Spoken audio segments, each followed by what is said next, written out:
हर खबर पर होगी आपकी पकड़।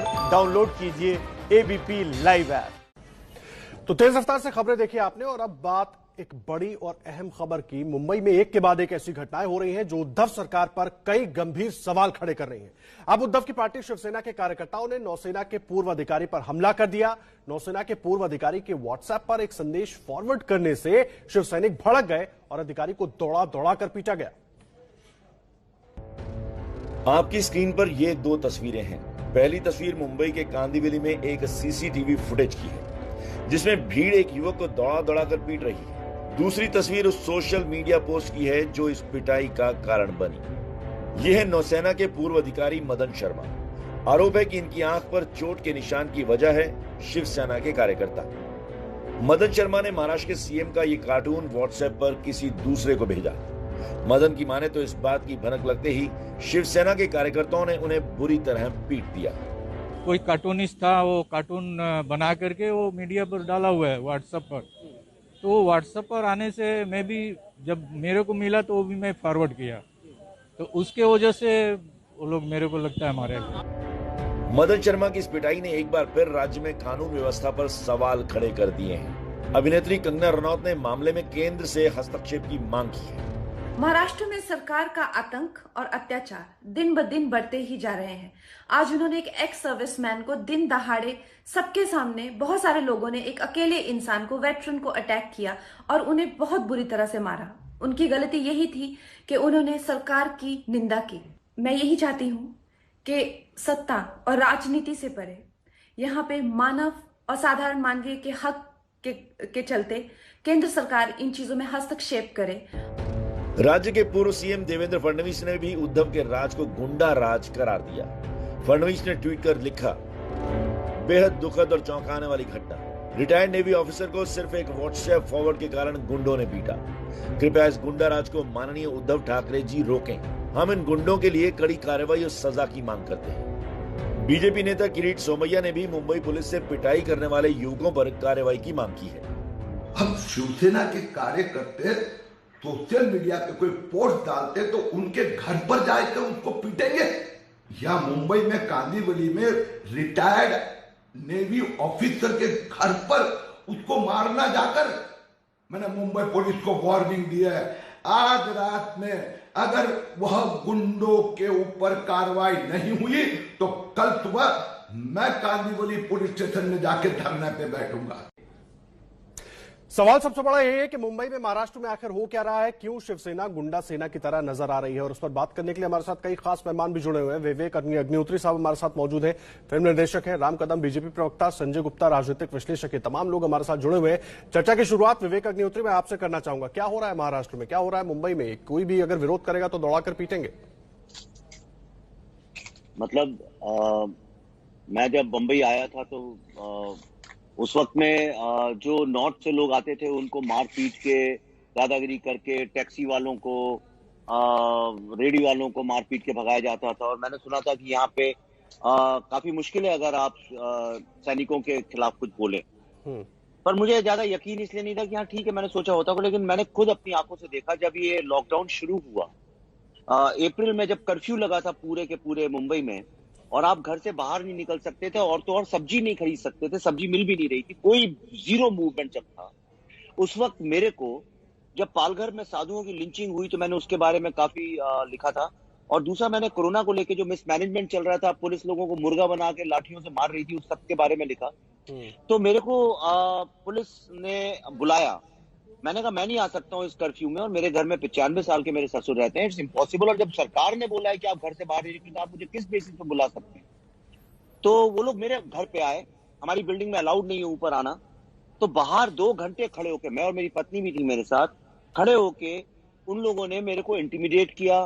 दे threatened in their own way. और उनने मुझसे ये बोला कि वो मेरा जो अर्बन नक्सल का काम है उसको लेके बहुत पुलिस खुश है, लेकिन वो मजबूर हैं क्योंकि उनको मंत्री और सरकार ने बोला है कि मेरे को चुप कराया जाए और मैं सरकार के खिलाफ कुछ ना लिखूं। कोट अनकोट उनने मुझसे ये बोला, इस सरकार को आप क्रिटिसाइज नहीं करिए क्योंकि इतना कठिन वक्त चल रहा है, वो आप पे ध्यान दें कि वहां दें। मैं इसलिए चुप रहा कल तक कि मैंने कहा इस कोरोना की नॉइज में और नॉइज क्रिएट करना कोई मतलब नहीं बनता है। लेकिन जब कल मैंने वो बुजुर्ग व्यक्ति जो कि एक नेवल व्यक्ति हैं मैं जब कंगना भी लड़ रही थी, मैं ज्यादा इसलिए नहीं बोला, मैंने कहा वो लड़ाई लड़ सकती है, लेकिन जब मैंने एक लाचार व्यक्ति को देखा। मैं आपको रोक रहा हूं विवेक जी, मैं आपको रोक रहा हूं। इस बीच मदन शर्मा जी, नौसेना के अधिकारी जिनके साथ कल ये दुर्घटना हुई, वो हमारे साथ जुड़ गए। विवेक जी, मैं आऊंगा आपके पास। मदन शर्मा जी, बहुत स्वागत है आपका एबीपी न्यूज पर। कल जो कुछ हुआ, क्यों हुआ, जरा एक बार हमारे दर्शकों को बताएंगे आप? मदन जी, आप तक मेरी आवाज पहुंच रही है? मदन शर्मा जी, अगर आप मुझे सुन पा रहे हैं तो कल किस तरह से घटनाक्रम हुआ, क्यों इस तरह की बर्बरता आपके साथ हुई, एक बार हमारे दर्शकों के लिए बताइए। खैर, मदन शर्मा जी तक आवाज नहीं पहुंच रही है, उनसे बात करने की कोशिश करेंगे, उनको अपने साथ जोड़ने की कोशिश करेंगे, लेकिन सवाल बड़ा वही है जो बात विवेक अग्निहोत्री कह रहे थे। विवेक अग्निहोत्री, अपनी बात पूरी कीजिए आप। जी, तो इन लोगों ने तरह तरह से मेरी आवाज को दबाने की कोशिश की, धमकाने की, डराने की, और लगातार आज मैं बंबई में रहते हुए इतने सालों से रह रहा हूं, 20-25 साल से, आज मैं पहली बार इनसिक्योर फील कर रहा हूं। और उसका कारण यह है, आज आप देखिए व्हाट्सएप ग्रुप में आप कुछ भेज नहीं सकते हैं, आप ट्वीट कर नहीं सकते हैं। इनने पूरा तंत्र जो है लोगों की आवाजों को दबाने में लगाया है। आज आप देखिए पालघर की जो साधु की लिंचिंग की, आप लिख के देखिए जरा ट्विटर पे या व्हाट्सएप पर, देखिए आपके साथ क्या होता है।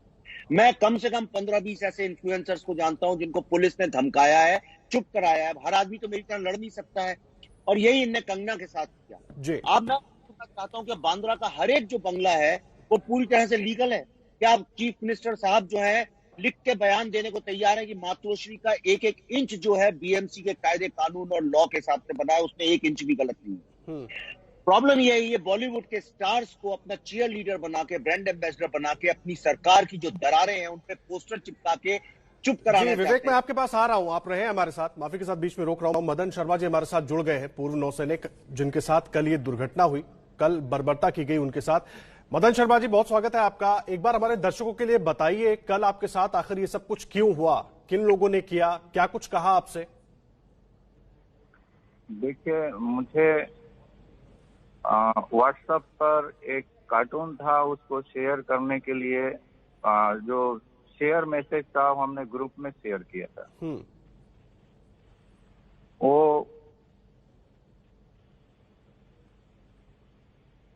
उसके वजह से कुछ लोग, शिवसेना के लोग जो हैं, वो फोन करके मेरे को बोले कि आप गेट पर आइए, हमें बात करनी है। जब हम गेट पर गए तो वो लोग बात नहीं किए, हमको मारने लगे। 10-12 आदमी थे झुंड में, और हम कोई भी बात करने के लिए हमको मौका नहीं दिए। जी, आपके माध्यम से मैं ये मैसेज देना चाहता हूं बॉम्बे लोगों को।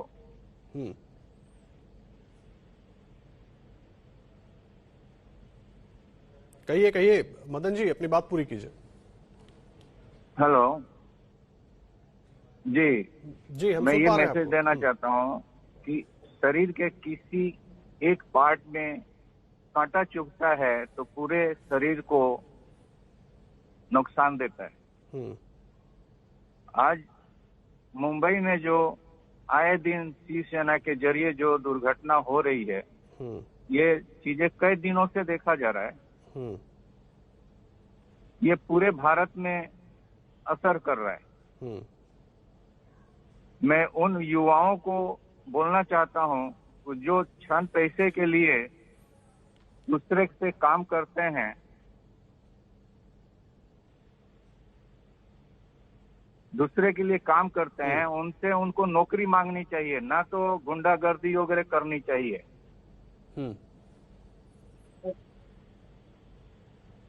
इस भावना को हमें अपने आए हुए जो नवयुवक हैं उनको ये संस्कार देने की जरूरत है, तो हम भारत को बचा सकते हैं।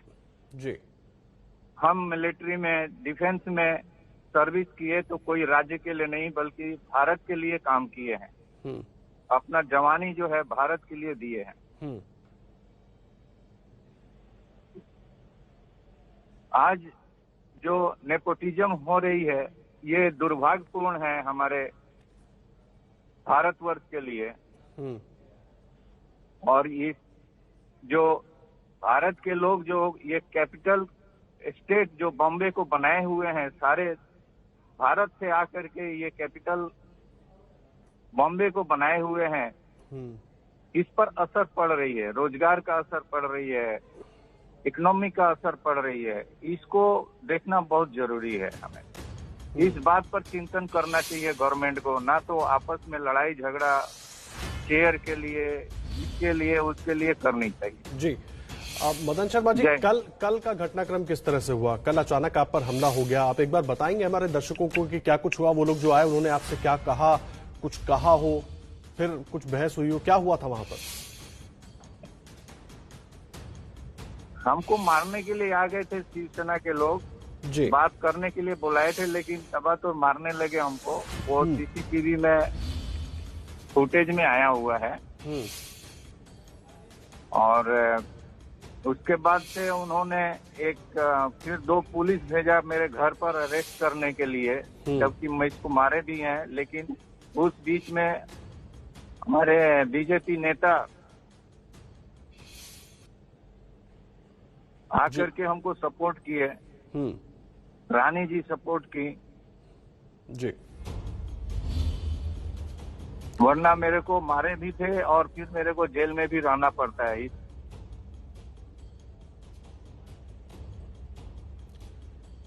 जो लोग आए थे ये सब करने, मदन शर्मा जी, कुछ कहा भी उन्होंने आपसे जब आप उनसे नीचे बातचीत करने के लिए पहुंचे? कुछ उन्होंने कहा भी आपसे या सीधा ये सब कुछ शुरू कर दिया?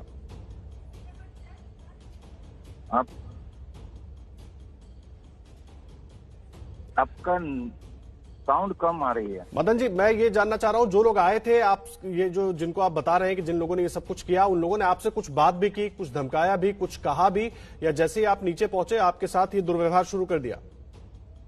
जी, मैं जब ही पहुंचा वैसे ही वो दुर्व्यवहार करना चालू कर दिए, मारने लगे, कुछ पूछे भी नहीं हो।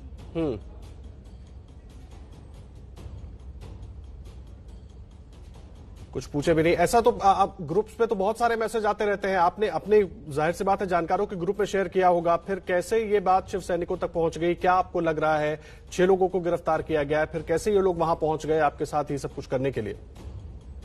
पता नहीं, हो सकता है हमारे सोसाइटी के लोग जो कुछ मिले होंगे, जो उनको दिए होंगे मैसेज, जो हमारे ग्रुप में ही होंगे, जो दिए होंगे। हमारे ग्रुप में सेठी साहब भी हैं जो बीजेपी के नेता हैं बोरीवली, वो ग्रुप में है, उसी ग्रुप में, महाराष्ट्र 1 ग्रुप में, और उनको भी ये मैसेज मिली हुई है। ऐसा कोई उन्होंने आपत्ति नहीं किया है कि ये कोई गलत है मैसेज जी। और वो मैसेज जो है कोई कार्टूनिस्ट बना करके भेजा हुआ है यूट्यूब पर, पूरे मीडिया में भरा हुआ है, तो फिर मेरे ऊपर क्यों अटैक किया गया? शिवसेना की सरकार है मदन जी महाराष्ट्र में, और शिव सैनिकों ने आपके साथ ये सब कुछ किया है। कुछ सीएम से अपील करना चाहेंगे आप, कुछ कहना चाहेंगे? मैं उद्धव ठाकरे जी से बोलना चाहता हूं जी कि ये यूट्यूब पर जो कार्टून जो चल रहा है, और इंडिया में, भारत में सब व्हाट्सएप पर सर जगह पर चल रही है ऑलरेडी। हो सकता है लास्ट में मेरे पास में आया है हमारे ग्रुप में, और हमने उसको शेयर किया हुआ है एज ए फॉरवर्डेड। तो हमारे ऊपर इस तरह का आपत्तिजनक दुर्व्यवहार क्यों किया गया? क्या शिवसेना चीफ जो हैं सॉरी जी, हमारे चीफ मिनिस्टर साहब जो हैं, उनके ऊपर इस तरह का कोई आपत्ति आए तो क्या वो बर्दाश्त कर सकेंगे? अहम सवाल आप उठा रहे हैं जी, कहिए कहिए। क्या वो शेयर नहीं करते हैं अपने व्हाट्सएप पर? और हमें ही क्यों इसको टारगेट किया गया? कमजोर के लिए? मैं 65 इयर्स का ओल्ड सीनियर सिटीजन हूँ, मुझे देख करके लोगों को समझ में आना चाहिए कि इनसे किस तरह का व्यवहार किया जाए। उनके माँ बाप जो हैं, जो आए थे, उनके माँ बाप उनको संस्कार भी नहीं दिए हुए हैं कि बड़े लोगों से किस तरह बात करना चाहिए, किसके साथ कैसा व्यवहार करना चाहिए। क्या मुझे एक बात बताइए मदन शर्मा जी, एक बात है जो बार बार कहा जा रहा है शिव सैनिकों की तरफ से या शिवसेना की तरफ से, जो लोग अपने लोगों को डिफेंड कर रहे हैं कि कार्रवाई तो हो रही है, क्या आपका बीजेपी या आरएसएस से भी कोई संबंध है? जी नहीं, मेरे को कोई संबंध नहीं है। कोई मेरे को प्रूफ नहीं बतला सकता है कि मैं आरएसएस बीजेपी ऐसा मैं कोई पार्टी में रहा ही नहीं हूं। मैं हमारे जो लोकेलिटी में मैं हूं वहां पर किसी से आप लोग पूछ सकते हो। ऐसा कोई नहीं है मेरे पास में कि मैं कोई किसी, क्योंकि हम डिफेंस में रहे हुए हैं। हम लोगों को डिफेंस वालों को पॉलिटिक्स से दूर रखने का आदेश दिया जाता है जी, ना तो किसी पॉलिटिक्स में भाग लेने के लिए। हम देश के सेवा किए हैं और हम जहां रहते हैं हम समाज को सेवा करते रहते हैं, देश को सेवा करते रहते हैं। रोड में हो चाहे कहीं भी हो, कोई व्यक्ति अगर कोई परिश्रम में है उसको हम सेवा करते हैं जी। हमें यही सिखाया गया है, हमारे माता पिता यही आदेश दिए हुए हैं, संस्कार दिए हैं। मदन जी, अभी आपकी तबीयत कैसी है, कैसा महसूस कर रहे हैं आप, उसकी जानकारी दीजिए हमारे दर्शकों को, क्योंकि देश भर में लोग इस खबर को देख रहे हैं और चिंता कर रहे हैं आपके लिए। जी, मैं हॉस्पिटल में भर्ती हूँ और डॉक्टर आएंगे, हमारा प्रोग्रेस देखेंगे। अभी कल जैसा था वैसा ही हूँ मैं। जी, इलाज आपको मिल रहा है ठीक तरीके से? डॉक्टर्स आ रहे हैं, कल भी आए थे? जी, इलाज मिल रही है। मुझे एक बात मैं आपसे पूछना चाहता हूं मदन जी, कंगना रनौत ने कहा था कि मुंबई में पीओके जैसे हालात हैं और जिस तरह की घटना आपके साथ हुई है, क्या आप उस पर कुछ कहना चाहेंगे? आप सुरक्षित महसूस कर रहे हैं?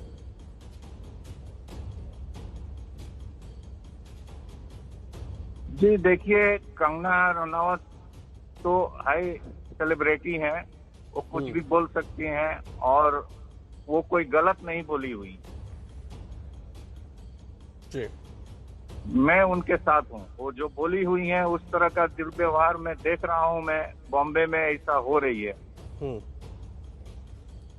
और इस चीज को लेकर के मुझे बहुत दुख है। एज ए मिलिट्री मैन, हम जिस तरह से अपने देश को सेवा किए हैं और देश को बचाना चाहते हैं, आज ऐसी स्थिति आ गई है कि हमको उसको बचाने के लिए सरकार, एक तरफ सरकार जूझ रही है अपने समस्या के साथ, जो देश के बाहर से जो समस्या आ रही है, एक तरह का समस्या जो अपने घर में हो रही है, हमारे देश में मिल करके जो हो रही है, तो सरकार किधर किधर देखेगी। छोटा मोटा नोक झोंक घर में हो जाती है, हर किसी के घर में होता है।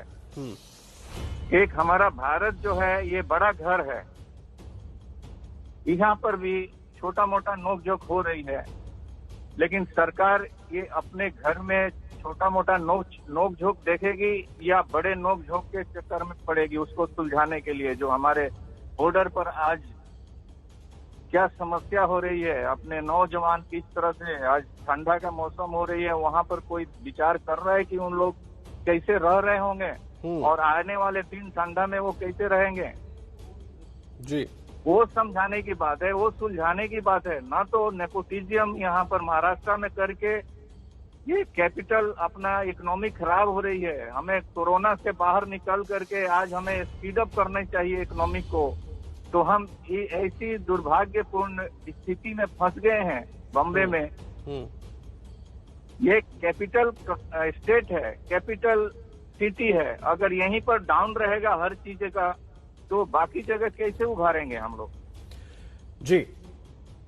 हमें इससे बाहर निकलना जरूरी है और इसके लिए मैं ये रिक्वेस्ट करता हूँ जी गवर्नमेंट को, सेंट्रल गवर्नमेंट को, कि प्रेसिडेंट रूल लेकर के आए यहाँ पर जी और समस्या को सुलझाए, कंट्रोल करे जल्दी से जल्दी। जी मदन जी, उम्मीद करते हैं जो बातें आप रख रहे हैं वो तमाम लोगों तक पहुंच रही हैं और वो देखेंगे इसको, क्या कुछ हो रहा है मुंबई में, महाराष्ट्र में। हमारी शुभकामनाएं है कि आप पहले अच्छी तरीके से स्वस्थ हों, आपको ठीक तरीके से इलाज मिले और फिर हम बात करेंगे। और जो कुछ आप कह रहे हैं वो कोशिश हमारी रहेगी कि उन तमाम संबंधित लोगों तक वो बात पहुंचे जो एक्शन लेने की स्थिति में है। बहुत धन्यवाद आपका मदन शर्मा जी, हमारे साथ जुड़ने के लिए बहुत धन्यवाद। तो मदन शर्मा जी को सुन रहे थे आप और मदन शर्मा जी हमारे साथ जुड़े हुए थे और पूरी जानकारी दे रहे थे क्या कुछ किस तरह से घटनाक्रम हुआ। अभी वो अस्पताल में है, डॉक्टर्स उनका इलाज कर रहे हैं और उनके बारे में भी लगातार आपको आगे अपडेट देते रहेंगे। सवाल बार बार यही उठ रहा है कि आखिर क्या अगर कोई महाराष्ट्र में शिवसेना का विरोध करता है या एक कार्टून कोई शेयर कर देता है सीएम से जुड़ा हुआ, तो उसकी इस तरह से पिटाई होगी। कल कुछ ऐसा ही हुआ। तस्वीरें आपकी टेलीविजन स्क्रीन पर है, जहां एक 65 वर्षीय पूर्व नौसैनिक को शिव सैनिकों ने सिर्फ इसलिए पीटा क्योंकि उन्होंने व्हाट्सएप ग्रुप में एक कार्टून शेयर किया था, जो कार्टून उद्धव ठाकरे, सीएम उद्धव ठाकरे से जुड़ा हुआ था। और शिव सैनिक पहुंचते हैं, उनको उनके घर से बाहर बुलाते हैं और कोई बातचीत नहीं, सीधा पिटाई शुरू कर देते हैं। और यह भी देखते नहीं कि जिस व्यक्ति को वो पिटाई कर रहे हैं उसकी उम्र 65 वर्ष है, वो व्यक्ति उम्र दराज है, पूर्व नौसैनिक है, और उसके बाद इस तरह की कार्रवाई। और ये सब कुछ वो शिव सैनिक कर रहे हैं जो उस पार्टी से जुड़े हुए हैं जिसमें बाला साहब ठाकरे खुद एक कार्टूनिस्ट थे, वो सटायर कार्टून बनाया करते थे।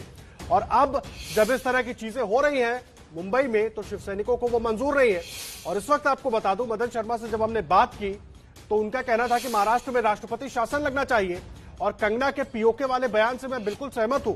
बहुत साल से मदन शर्मा मुंबई में रहते हैं और एबीपी न्यूज ने जब उनसे बात की, सीधा उन्होंने कहा कि डर की स्थिति है, पीओके वाले बयान से सहमत हूं, यहां पर केंद्र सरकार को राष्ट्रपति शासन लगाना चाहिए।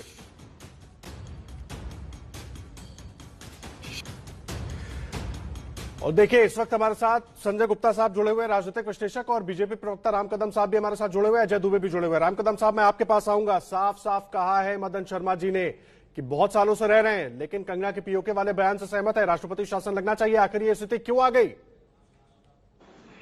देखिए, बहुत ही दुर्भाग्यपूर्ण है कि फौजी कोई भी जवान हो, अफसर, जब भी हम देखते हैं तो हमारा मकसद बड़े सम्मान उन्हें करने हमारे सलाम। राम कदम जी, आपकी आवाज में दिक्कत आ रही है। मैं अपनी टीम से कहूंगा कि आपको फिर से रिकनेक्ट करें और हम आपसे बात करने की कोशिश करेंगे। तब तक मैं संजय गुप्ता जी का रुख करता हूं। संजय गुप्ता जी, मदन शर्मा जी से एबीपी न्यूज ने बात की, सालों से रहते हैं, 65 वर्षीय बुजुर्ग हैं और नौसैनिक हैं, पूर्व नौसैनिक हैं। उनका कहना है कि डर लग रहा है, पीओके वाले बयान से सहमत बता रहे हैं खुद को। ऐसी स्थिति क्यों आ गई? क्यों शिवसेना जो है वो गुंडा सेना में परिवर्तित होती दिखाई दे रही है? देखिए, मदन जी ने जो भी बात कही ना, मैंने इसको बड़े ध्यान से सुना जी। आपने उनकी बातों को सुना होगा तो उन्होंने बताया कि उन्होंने अपने सोसाइटी के किसी ग्रुप के अंदर उस कार्टून को फॉरवर्ड किया था जिसके अंदर एक बीजेपी के नेता भी हैं। आप एक बात ये देखिए कि मतलब जो कमलेश कदम है, जो शिवसेना के शाखा प्रमुख है, उनको कैसे वो फॉरवर्ड हो गया मैसेज? बीजेपी के उसी नेता ने जरूर वो कार्टून भी और इनका पता भी, इनका नंबर भी उनको दिया होगा और उकसाया होगा। तो ये उकसावे की राजनीति तो बीजेपी हमेशा से करती रही है। एक तरफ तो उनको उकसा करके मदन शर्मा जी को पिटवा दिया, फिर उसके बाद इनके पास में जाकर के खड़े हो गए कि हम तुम्हारे साथ हैं। आप ये मदन शर्मा जी के बयान से बिल्कुल साफ पता चलता है। जी संजय गुप्ता, आप बीजेपी पर ही आरोप लगा रहे हैं, लेकिन सवाल यह है, ये सब कुछ किया तो शिव सैनिकों ने, उसके बारे में आप कुछ नहीं बोल रहे हैं और बार बार कार्रवाई हो गई, इसको कह के इतिश्री कर ले रहे हैं। शिव सैनिकों ने किया, जो शिव सैनिकों ने किया उसके खिलाफ पुलिस में एफआईआर दर्ज हो गई, 3 धाराओं में केस दर्ज हुआ है, उनको सबको गिरफ्तार किया गया है। तो इस का समर्थन कोई भी नहीं कर सकता।